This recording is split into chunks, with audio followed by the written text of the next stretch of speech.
জাতীয় সংসদ নির্বাচনে বাংলাদেশ জাতীয়তাবাদী দল বা বিএনপি 299-এর মধ্যে 213টি আসনে জয়ী।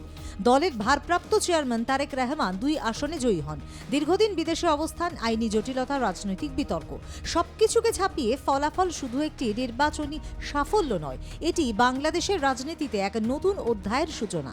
বলা যেতে পারে বিএনপির তারেক রহমানের হাতে বাংলাদেশের নতুন সূর্যোদয়। কিন্তু কিভাবে রাজনীতিতে তারেক রহমানের প্রবেশ, কিভাবে তিনি বিএনপির ক্ষমতার কেন্দ্রে চলে এলেন, নির্বাচন পর্বেও কিভাবে দলকে সংগঠিত রেখেছিলেন তিনি, জাতীয় নির্বাচনে ম্যাজিক ফিগার ছোঁয়ার পেছনে তার কৌশল কতটা কার্যকর ছিল, এই সব দিকেই বিশেষ নজর আজকের রিপোর্টে। একটা নাম, তারেক রহমান। সেই নামকে ঘিরেই নতুন করে স্বপ্ন দেখছে বাংলাদেশ। খালেদা জিয়ার মৃত্যুর পরে যে দলের কার্যনির্বাহী চেয়ারম্যান হিসেবে অভিষিক্ত হয়েছেন তারেক রহমান, বাংলাদেশের পরবর্তী প্রধানমন্ত্রী হবার পথে তিনি। তার প্রত্যাবর্তনই প্রত্যাশা পূরণের স্বপ্ন দেখছে বাংলাদেশের মানুষ। ঢালাও ভোট পেয়ে সরকার গঠন করতে চলেছে তার দল বিএনপি। তারেকই হতে চলেছেন বাংলাদেশের পরবর্তী প্রধানমন্ত্রী। 1965 সালের 20 নভেম্বর ঢাকায় জন্ম তারেক রহমানের। বাংলাদেশের প্রয়াত প্রাক্তন প্রধানমন্ত্রী খালেদা জিয়া এবং বিএনপির প্রতিষ্ঠাতা জিয়াউর রহমানের জ্যেষ্ঠ পুত্র তিনি। মা খালেদা জিয়া 3 বারের প্রধানমন্ত্রী, ফলে জন্ম থেকেই তিনি ছিলেন বাংলাদেশের ক্ষমতার রাজনীতির কেন্দ্রে। ঢাকার বিএফ শাহীন কলেজে প্রাথমিক পড়াশোনা করেন তারেক। 80-র দশকে তিনি ঢাকা বিশ্ববিদ্যালয়ে আন্তর্জাতিক সম্পর্ক বিভাগে ভর্তি হন।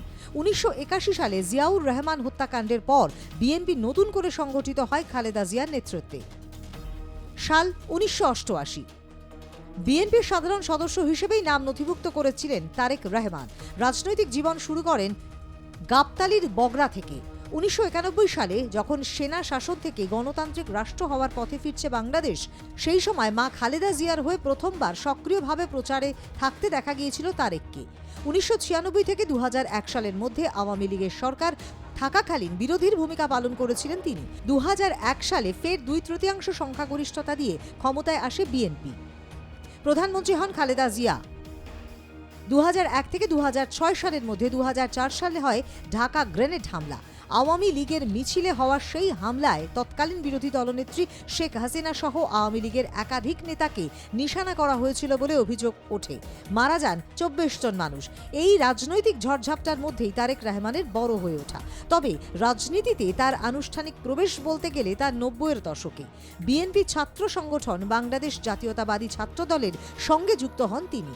যদিও সরাসরি ছাত্র দলের সভাপতি হননি, সংগঠনের সাংগঠনিক নেটওয়ার্কে প্রভাব দ্রুত বাড়তে থাকে তার। 2001 সালে বিএনপির নেতৃত্বাধীন জোট ক্ষমতায় আসে। 2007 সালে সেনা সমর্থক তত্ত্বাবধায়ক সরকারের সময় একাধিক দুর্নীতির মামলায় তারেক রহমান গ্রেফতার হন। 2007 সালের 11 জানুয়ারি বাংলাদেশে জরুরি অবস্থা জারি করা হয়। তারপরেই বাংলাদেশের শাসন ক্ষমতা যায় সেনা সমর্থিত তত্ত্বাবধায়ক সরকারের হাতে। সেই সময়েই দুর্নীতির অভিযোগে গ্রেফতার হন তারেক। 18 মাস জেলে থাকার পর 2008 সালের 23 সেপ্টেম্বর মুক্তি দেওয়া হয় তাঁকে। জেলে খালেদা পুত্রের ওপর অত্যাচার করার অভিযোগ ওঠে।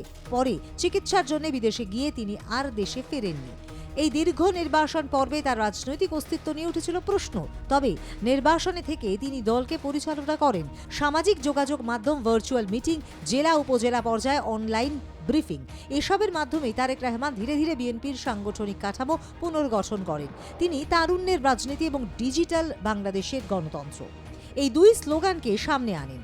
তরুণ প্রার্থী সোশ্যাল মিডিয়া অ্যাক্টিভিস্টদের সঙ্গে যুক্ত হয়ে নতুন ভাবমূর্তি গড়ার চেষ্টা করেন। এবারের ভোটে ম্যাজিক ফিগার ছুঁতে বেশ কিছু পন্থা অবলম্বন করেন তারেক রহমান। এবারে এককভাবে নয়, বরং কৌশলগত জোট সরকার গঠন করে নির্বাচনের নামে তারা। অন্যদিকে রাজনৈতিক বিশ্লেষকরা মনে করেন সহানুভূতির স্রোতকে কাজে লাগিয়েছে তারা। খালেদা জিয়ার স্বাস্থ্য, দলের ওপর দীর্ঘদিনের দমন পীড়নের অভিযোগকে সামনে এনে মাস্টার স্ট্রোক দিয়েছে বিএনপি। ত্রয়োদশ জাতীয় সংসদ নির্বাচনে 2টি আসন থেকে প্রতিদ্বন্দ্বিতা করেছে বিএনপির চেয়ারম্যান তারেক রহমান। 2টি আসনেই জয় পেয়েছেন তিনি। ঢাকা 17 আসনে মোট ভোটার ছিলেন 3,33,813 জন।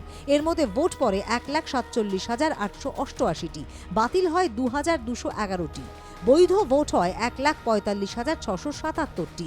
ঢাকা 17 আসনে তারেক রহমান 72,699 ভোট পেয়েছেন। এই আসনে তারেক রহমান 4,399 ভোটের ব্যবধানে জয়ী হয়েছেন। বগুড়া 6 আসনে জয়ী হন বিএনপির চেয়ারম্যান তারেক রহমান। এই আসনে তারেক রহমান পান 2,16,284 ভোট। তারেক রহমানের রাজনৈতিক যাত্রা নাটকীয়। ক্ষমতার ছায়া উত্থান, আইনি ঝড়, নির্বাসন, ডিজিটাল পুনরাগমন এবং অবশেষে নির্বাচনী বিজয়। ম্যাজিক ফিগার ছোঁয়া বিএনপির জন্য শুধু সংখ্যাগরিষ্ঠতাই নয়, এটি একটি প্রজন্ম থেকে ক্ষমতা হস্তান্তরের প্রতীক।